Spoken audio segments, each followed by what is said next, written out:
음악은 따로 들려드립니다. 말로 말하는 음악 이야기. 코코 테일러. 브루스의 여왕이라고 얘기를 해요. 베시 스미스가 또 사실 저쪽에 있긴 있는데 또 다른 의미의 브루스의 여왕이라는 소리를 들어요. 그러니까 그런 타이틀이 있는데 이제 소개한단 말이야 이렇게 얘기하시는 분이 분명히 있을 거예요. 코코 테일러의 대표곡이 있어요. 왕당두들이라는 곡 무시무시한 히트곡이 있습니다. 그쵸. 브루스를 얘기할 때 안 꼽으면 안 되는 곡이에요. 테네시주 출신이래. 28년생이에요. 나이 많이 먹었죠. 28년생인데 정확히 얘기하면 66년에 왕당두들을 발표했는데 이게 하울린 울프의 오리지널 곡이고 윌리 딕슨이 작곡을 했어요. 코코 테일러가 어떻게 왕당두들을 갖다 부르게 됐냐면 28년생으로 테네시주에 태어나서 모카밭에서 일을 했대요. 정말로. 그러니까 소장농이었어요. 남편이 트럭 운전기사였어요. 팝 테일러라고, 로버트 팝 테일러라고. 살다가 24살 때 시카고로 남편이 가자고 그래갖고선 이사를 했어요. 그러니까 이제 못 갔다는 일 하다가 도시로 시카고로 오니까 뭘 하겠어요? 청소부를 하고, 그리고 부잣집 보모를 하고, 가끔 그런 기회가 있으면 작은 클럽에 가서 노래를 하고. 근데 그 시절, 50년대 그 시절의 시카고는 시카고 브루스의 전성기를 이루었던 시절이고, 그때 작은 클럽인데, 작은 클럽의 출연자가 누구냐면, 하울링 울프, 머디 워터스, 같이 공연을 했대요. 그래갖고선 이미 브루스맨들한테는 야 대단한 여가수가 있구나, 그러니까 제목이 있구나 다듬어지지 않은. 그리고 그냥 넘어갔대요. 왜냐면 가수들은 제작자가 아니니까. 근데 윌리 딕슨이 본 거예요. 윌리 딕슨이 딱 보면서 첫 얘기가 오마이갓이었대요. 아니 어떻게 아직까지 이렇게 있냐고. 쉽게 얘기하면 그 주변머리가 없는 가수입니다. 그 사람이 이런 거 있잖아요. 우리 보면 정말 재능 있는 사람들 딱 중에 이렇게 보면은 우직한 사람들.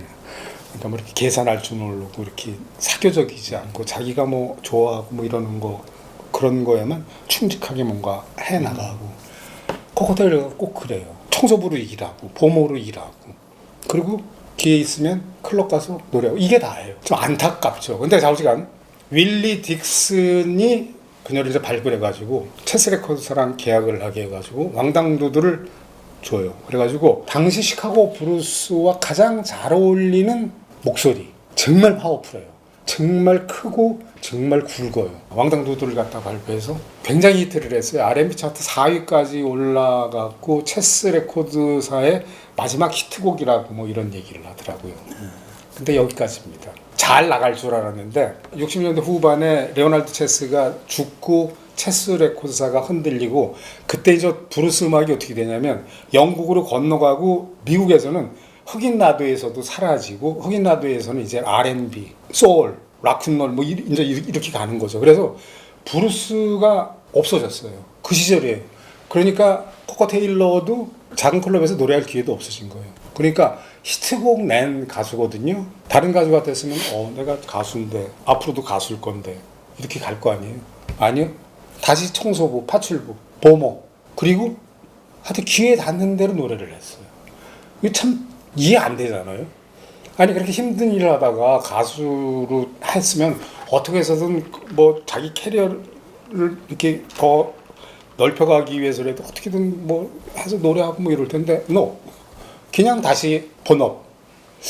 아니 저는 이게 코코 테일러 얘기 들을 때 이게 참 이렇게 좀 귀에 이렇게 딱 들어왔는데 미국인들이 블루스의 여왕이라고 칭호를 붙여준 데에는 그런 것도 굉장히 작용했더라고요. 그렇게 살다가 거의 10년이 지났어요. 몇 년이냐면 62년에 윌리 딕슨을 만난 게 34살이에요. 그래갖고 66년에 왕당두들을 발표했어요. 그러니까 37살에 이제 히트곡을 낸 가수가 됐는데 이제 그걸로 끝. 그리고선 뒤로 75년까지 와요. 47살이 돼서야 앨범을 낼 기회가 주어져요. 근데 이것도 어떻게 또 주어지냐면 엘리게이터라는 이게 제가 한번 이 레코드사 소개했어요. 그 재즈 쪽이나 브루스 쪽이나 이렇게 아주 독특한 음악들 많이 낸 이 레이블인데 이 사장이랑 어떻게 연결이 된 거예요. 가수였으니까 앨범을 내고 싶고 뭐 이러겠죠. 근데 그 얘기를 못 하는 거야. 그냥 그 사장한테 계속 전화만 이렇게 안부 전화만 하는 거예요. 그런데 어느 날 코코 테일러가 그 사장한테 저기 일자리를 좀 알아봐 줄 수 없냐고. 그러니까 파트를 보이지 안 하고 본격적으로 음악을 하겠다고 얘기를 한 거예요. 그래서 그런 일자리라면 제가 구해드릴 수 있습니다. 라고 하면서부터 코코 테일러가 자기가 백밴드를 갖다가 모아봤다고 연습을 시작할 테니까 와서 들어봐 달라고. 이제 되겠구나. 실력이 있는 건 알고 한번 같이 해볼 마음도 있는데 차일피일 미루게 됐는데 코코 테일러가 그런 반응을 딱 보이니까 그때 이제 자기가 달려들었다고. 나중에 이게 긴 인터뷰가 있더라고요. 그래서 제가 이게 소개하려고 찾아보다 보니까 그 인터뷰 기사가 있어갖고선 쭉 읽어봤는데 이런 내용이 거기 있어요. 75년 47살에 엘리게이터 레코드에서 낸 첫 번째 앨범이에요. That's Why I'm Crying. 그래서 내가 울고 있어 라는 곡인데 I Got What It Takes라고 나 그거 가지고 있어. 이 앨범 안에 수록된 곡인데 이 앨범이 그리고 이 곡이 코코 테일러를 브루스의 여왕이라는 칭호를 붙이게 한 계기가 되는 곡입니다. 왕당두두를 갖다가 들어보신 분들은 이게 가수 맞나? 똑같은 가수야 라는 얘기를 할 정도로 사운드도 다르고 스타일도 달라요. 이 곡 처음 들었을 때 이게 브루스지 이런 느낌을 받았어요. 밤거리를 걸어가 너를 생각하면서 너한테 새로운 사람이 생긴 걸 알았어. 하지만 난 아직 너를 잊지 못하거든.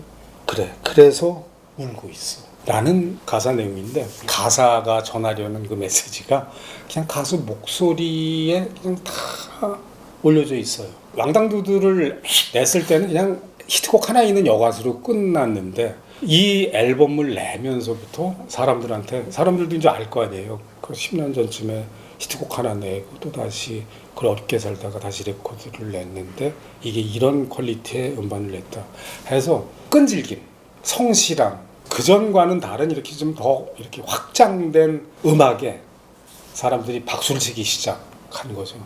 그래서 브루스 가수로 정말 제대로 자리를 딱 잡은 건 47살이 돼서야. 그러니까 24살에 시카고에 와서 47살이 돼서야 본격적인 가수라, 브루스 가수라는 타이틀을 얻게 됐습니다. 참 쉽지가 않았죠.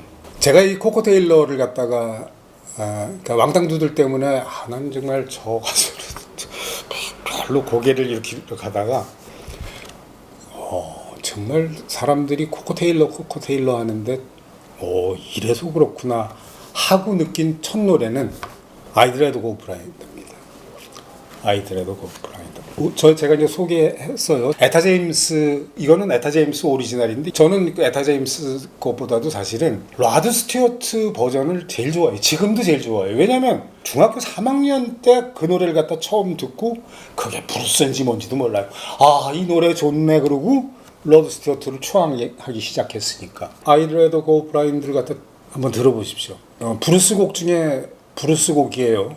I'd rather go blind. 이건 뭐 가사 내용 내가 그녀랑 얘기하는 걸 본 순간 눈이 멀고 싶었어. 차라리. 그러니까 차라리가 중요해요. 차라리 내 눈이 멀어버렸으면 했어. 뭐 이런 가사인데 81년 From the Heart of a Woman이라는 앨범에 수록되어 있는 I'd rather go blind. 53살에 부르는 노래입니다. 들어보시면 나이 같은 거 없죠. 그냥 브루스만 있습니다. 아주 찰진 브루스. 예. 자, 이제 세 번째입니다. 코코 테일러의 인생을 담은 그런 노래라고 말씀드리고 싶고 굉장히 호평받은 곡이에요.